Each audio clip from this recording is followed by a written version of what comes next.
Jason Momoa's Chief of War's fourth episode continues where the third one left off. Kaʻiana is gathering firearms to aid in the Hawaiian Civil War in the Spanish East Indies port of Zamboanga, Philippines. King Kaʻiana of Maui and Oahu sees an opportunity to capitalize on the death of the previous monarch in the Kingdom of Hawaii. Although they support their king, some of Kaʻiana's chiefs are unhappy with the proposal. The elderly king of Hawaii leaves instructions for his heir after his death. Kamehameha, the deceased king's nephew, is to be the chief of war, while his son Kewa is to be king and oversee daily administrative tasks on the throne. As a result, Kewa is furious and feels entitled to lead the war. To Kewa's dismay, Kamehameha grudgingly accepts the position on the advice of his wife, Ka'ahumanu.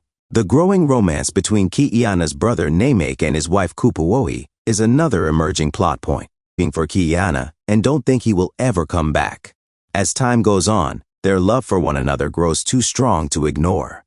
In episode 4 of Chief of War, Kaʻiana burns down Zamboanga. Kaʻiana is in Zamboanga looking for his friend Tony, who vanished. When Tony stole the maps to the Hawaiian Islands, his old shipmate Marley handed him up to slave traders. Kaʻiana found women, children, and even infants in cages bound while conducting his search. Something unfamiliar to him has angered him. A slave merchant thwarts his attempts to free the populace. After beating the trader, Kaʻiana flees. He is the target of a manhunt by the Spanish troops. The firearms Kaʻiana was promised in exchange for a share in the sandalwood trade have been obtained by Via, the stranded Hawaiian woman she encounters in Zamboanga. The captain of Kaʻiana's ship is concerned about the search for Kaʻiana. He fears that the Spanish will stop him from getting out of port. Whether Kaʻiana and his firearms accompany him or not, he makes the decision to leave Zamboanga that evening.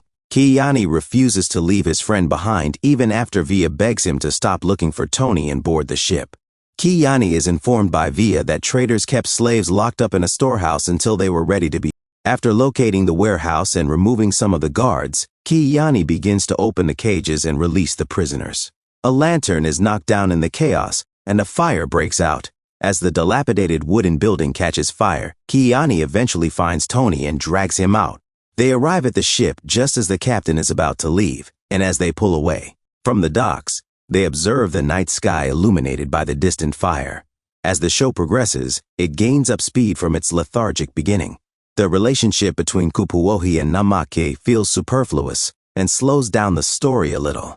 Future episodes of this story arc should be expected to have a payout for the audience.